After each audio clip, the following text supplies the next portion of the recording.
Hola, bienvenido a mi tiempo, el tiempo conmigo. Hoy es 5 de julio del 2026 y estamos en ese fin de semana largo en el que la nación norteamericana está celebrando 250 años de fundación como república, basado e inspirado en una fe cristiana. Usted tendría que leer la historia de las colonias para poder entender que la fe tuvo que ver con lo que en este fin de semana, especialmente ayer 4 de julio, se celebró y se sigue celebrando. Y así también estamos en el sexto domingo después que se manifiesta el Espíritu Santo en los creyentes y comienza la iglesia. Y la encomienda es predicar en todas partes hasta que Cristo venga. Hoy las lecturas bíblicas las vamos a encontrar y seguimos leyendo en el libro del Génesis, en el capítulo 24, en porciones específicas, a pesar que el capítulo completo habla cuando Abraham le busca esposa a Isaac. Está dividido entre los versos del 34 al 38, del 42 al 49 y del 58 al 67. Y es interesante cómo Abraham le pide a su siervo que le busque esposa a su hijo, pero que vaya a la tierra de su familia, porque él no quería que su hijo se casara con una mujer de Canaán. En los versos al principio del capítulo dice así: ya Abraham era viejo, bien avanzado en años, y Jehová había bendecido en todo a Abraham. Dijo Abraham a un criado suyo, el más viejo de su casa, quien gobernaba todo lo que él tenía, era como un mayordomo: pon ahora tu mano debajo de mi muslo y júrame por Jehová, Dios de los cielos y Dios de la tierra, que no tomarás para mi hijo mujer de las hijas de los cananeos, entre los cuales yo habito, sino que irás a mi tierra y a mi parentela a tomar mujer para mi hijo Isaac. El criado le respondió: quizás la mujer no quiera venir conmigo a esta tierra. ¿Debo entonces volver y llevar a tu hijo a la tierra de donde saliste? Abraham le dijo: cuidado con llevar a mi hijo allá.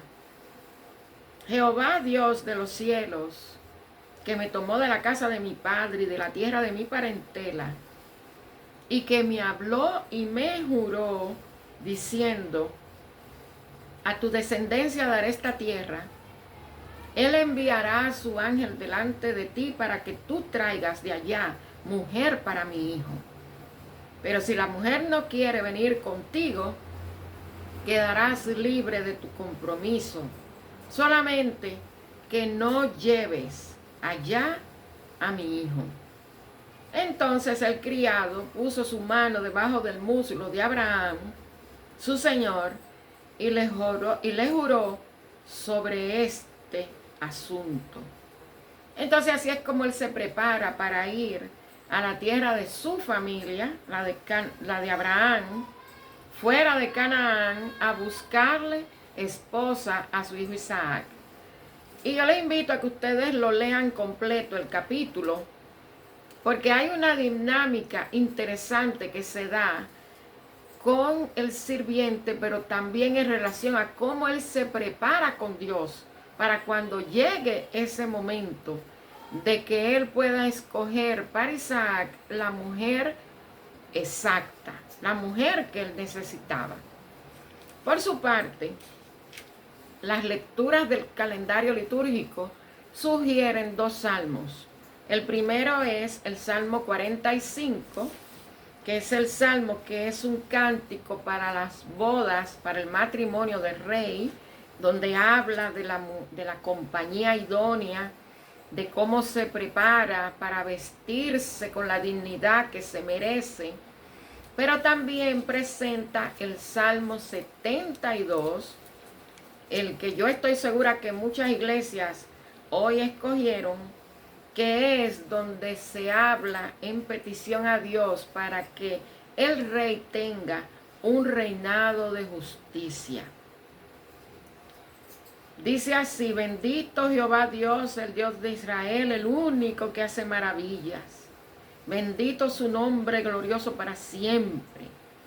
Toda la tierra se llena de su gloria. Amén y amén. Entonces dice que Él librará al menesteroso que clame y al afligido que no tenga quien lo socorra. Tendrá misericordia del pobre y del menesteroso, salvará la vida de los pobres.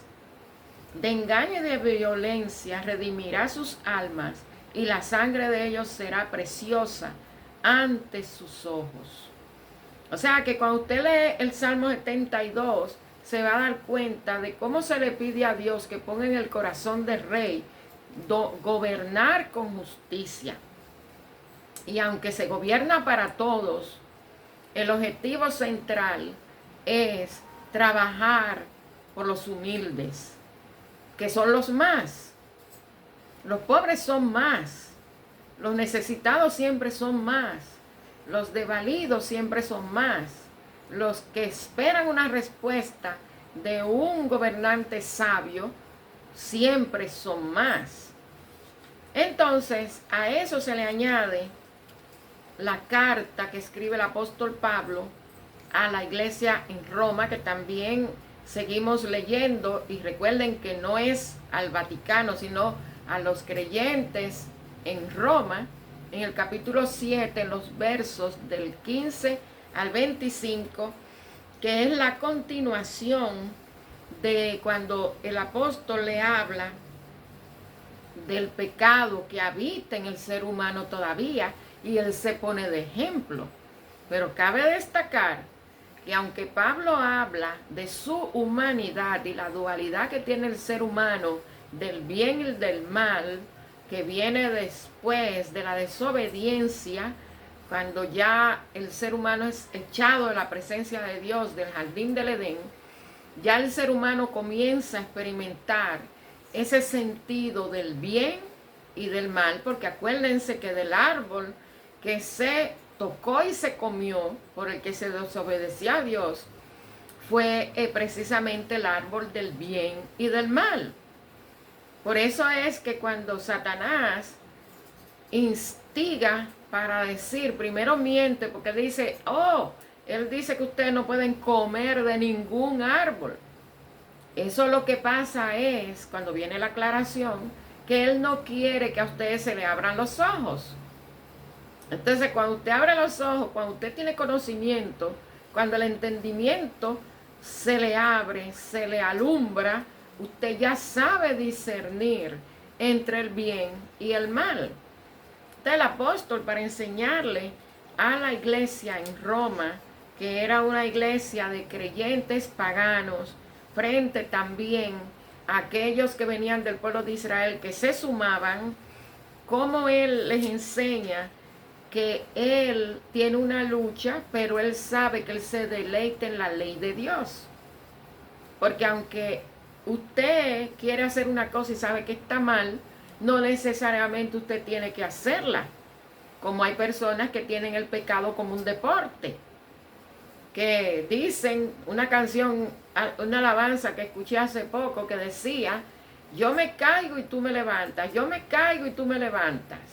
Pero dice un corito que subiendo y bajando nunca se va a llegar al cielo. O sea que cuando uno se arrepiente de pecado, uno camina en los caminos del Señor. Y como dice en sus cartas generales, el apóstol Juan dice que el que está en Cristo, como lo dice el apóstol Pablo, es nueva criatura, pero el que está en Cristo no peca. no peca. Él lo dice muy claro. Ahora, condicionalmente el apóstol Juan dice, sí se peca, sí se cae en pecado, pero no es que usted va a estar con Dios y va a estar pecando. Porque Dios no es un Dios de doble ánimo. Dios rechaza a los que son tibios, porque Él dice a la iglesia, a una de las iglesias en Apocalipsis, Él le dice, ojalá fueras o frío o caliente, porque por lo menos estás definido, pero tibio nunca. Entonces nosotros tenemos en la iglesia muchísima gente que dice que son arrepentidos, dicen que son salvos, pero andan más caídos que levantados. Entonces el Señor trabaja con gente que se arrepiente de verdad, un arrepentimiento genuino. Pero el apóstol Pablo le está enseñando a ellos esa lucha interna, que es la que también el apóstol Pedro en su carta habla, que nosotros estamos en un tiempo donde nosotros no estamos peleando con una persona carnal, sino con los espíritus que los dominan. Como son personas débiles, como son personas que están en las tinieblas, pues son personas fáciles de dominar y de utilizar en contra de los hijos de luz. Pero Jesús dice que nosotros tenemos que estar velando y orando para no caer en tentación. En la oración que le pidieron los discípulos que le enseñara al que nosotros conocemos como el Padre Nuestro, porque en la Biblia no se llama el Padre Nuestro, sino que Jesús dice, cuando ustedes oren, ustedes deben orar así: Padre nuestro que estás en los cielos. Y una de las peticiones humanas es, no me dejes caer en tentación.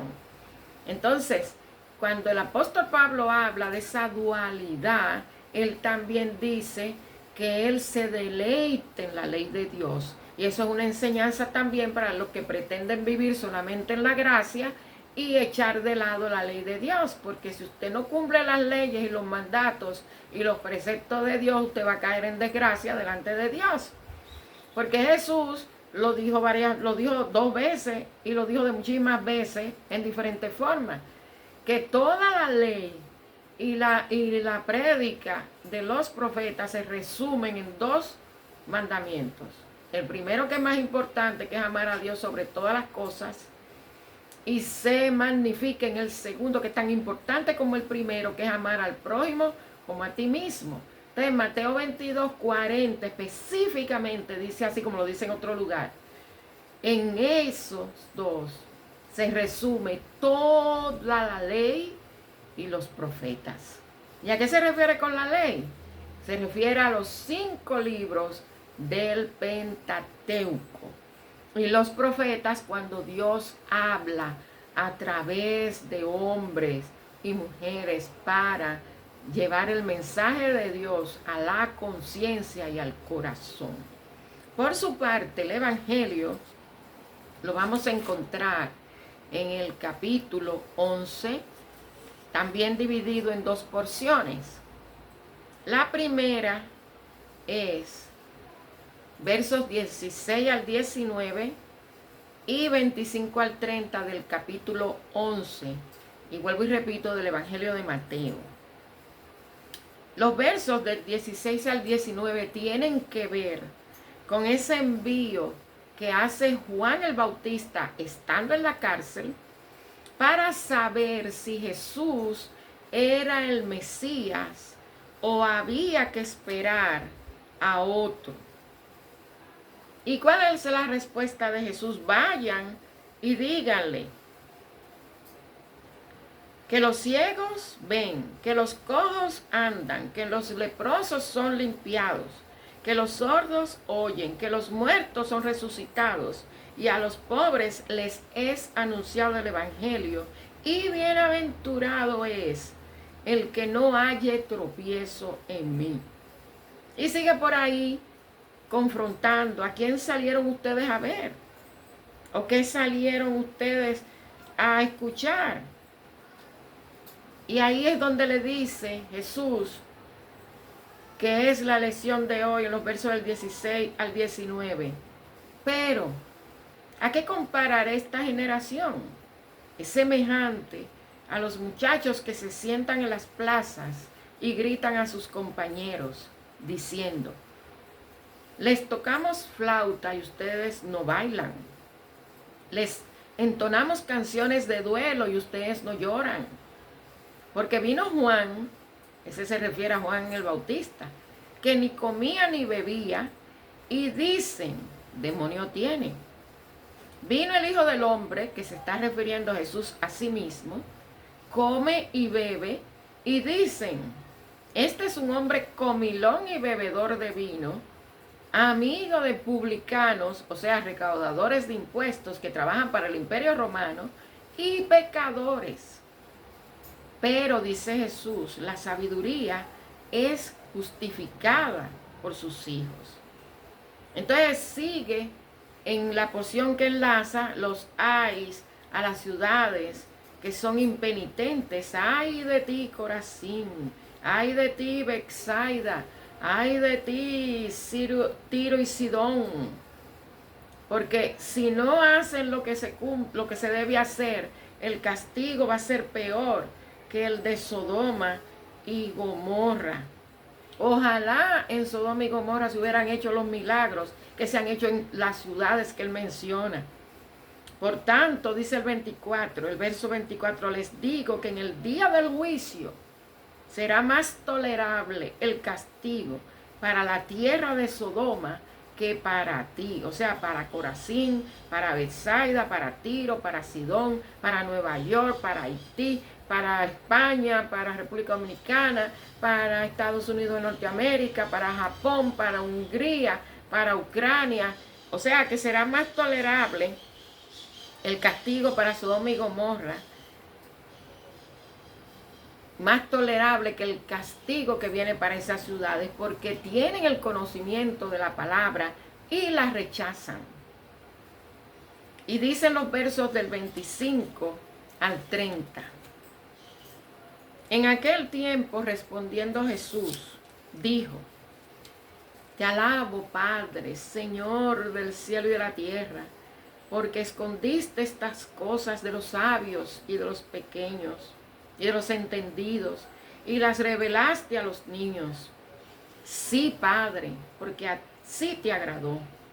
Todas las cosas me fueron entregadas por mi Padre, y nadie conoce al Hijo sino el Padre, ni nadie conoce al Padre Dios sino el Hijo, y aquella a quien el Hijo se lo quiera revelar. Vengan a mí todos los que están trabajados y cargados, y yo los haré descansar. Lleven mi yugo sobre ustedes y aprendan de mí, que soy manso y humilde de corazón, y hallarán descanso para sus almas, porque el yugo es fácil y ligera mi carga. ¿Por qué el yugo es fácil? ¿Por qué la carga es ligera? Porque uno no la carga solo. Porque uno tiene promesa fiel de estar siempre con uno hasta el final de los días de vida o hasta que Cristo venga, si es que Él llega estando usted vivo. Y fíjese cómo, atendiendo a esas palabras de Jesús, como el sirviente de Abraham descansa en el Señor para cumplir el compromiso de buscarle hija a su amo Abraham para su hijo Isaac. Como él pide dirección de Dios para escoger a la mujer que debe ser idónea, como el Salmo dice 45, que debe ser la mujer que se case con el rey, una mujer idónea, una compañera fiel, una compañera que aporte, una compañera que se vista siempre de gala. Y aunque muchos hablan de que así como se expresa de rey se refiere al Mesías, él descansó en el Señor su compromiso de buscar la esposa al hijo de su amo Abraham. ¿Y qué nos enseña Pablo, el apóstol Pablo, con su enseñanza, con la doctrina que les da a esa iglesia que está en Roma? Que aún la lucha interna que uno vive del pensamiento y del corazón, la lucha de la carne y del espíritu, uno debe buscar deleitarse en el Señor, en la ley del Señor, como Él les enseña.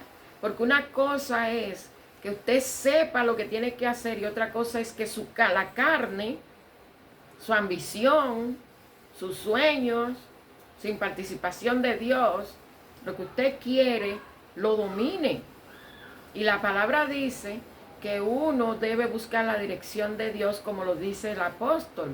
Yo me deleito en la ley de Dios, aunque él reconoce que su carne, él la tiene que dominar. Pero nunca pecó. ¿Y qué nos enseña el Señor Jesús? Nos compara como niños. Confronta a la persona. ¿A quién vinieron ustedes a ver? ¿A quiénes escucharon ustedes?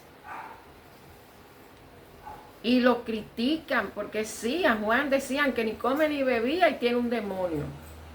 Y a Jesús, el Mesías, dice que es un comilón y un bebedor porque se reúne con los que ellos consideran pecadores.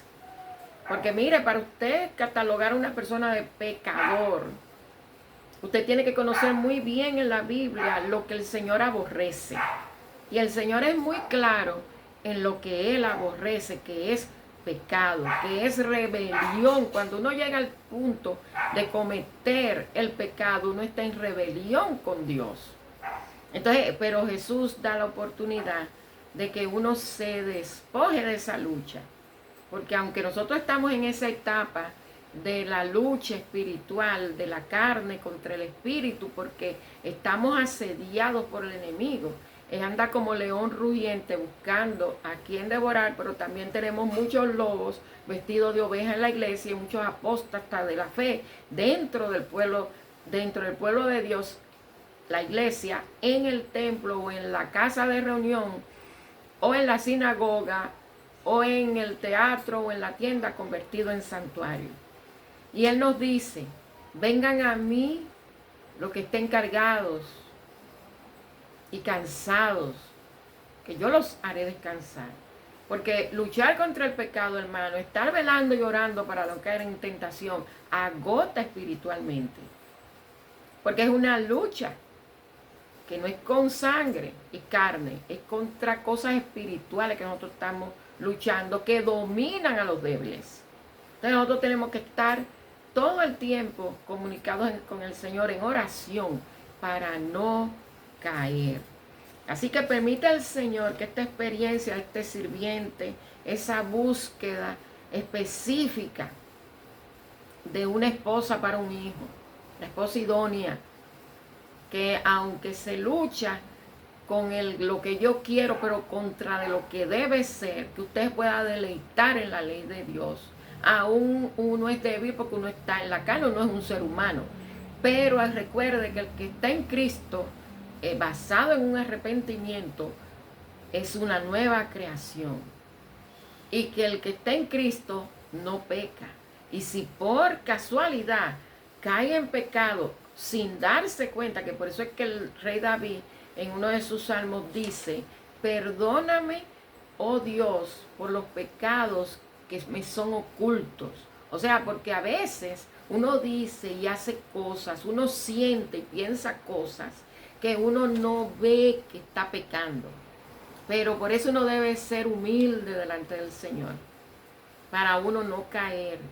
Y aunque el yugo uno crea que es pesado, uno no está solo, porque el Señor a los suyos le hace la carga ligera. Por eso es que en medio del dolor uno puede cantar. Por eso es que en medio de los miles de problemas que hay, no solamente los problemas causados por otros o los que uno mismo causa sin darse cuenta, porque se supone que no estamos haciendo la cosa a propósito, porque somos nueva creación y tenemos temor de Dios, nosotros podemos cantar y alabar a Dios y ser agradecidos y seguir siendo de luz y ser santos, porque Dios es santo. Y Dios nunca le agrada el pecado. Y Jesús nunca pecó, que es el Dios revelado, que se hizo carne y estuvo entre nosotros. Así que Dios permita que al inicio de este mes de julio, en el que también la Segunda Iglesia Evangélica Dominicana comenzó hoy oficialmente su celebración de gratitud por 100 años de vida y ministerio en Ciudad Nueva, Santo Domingo, República Dominicana, hoy también tú puedas ver que todo tu esfuerzo, que todo lo que tú haces para la gloria de Dios no es en vano. Que Dios te bendiga y cuéntate en las bendiciones.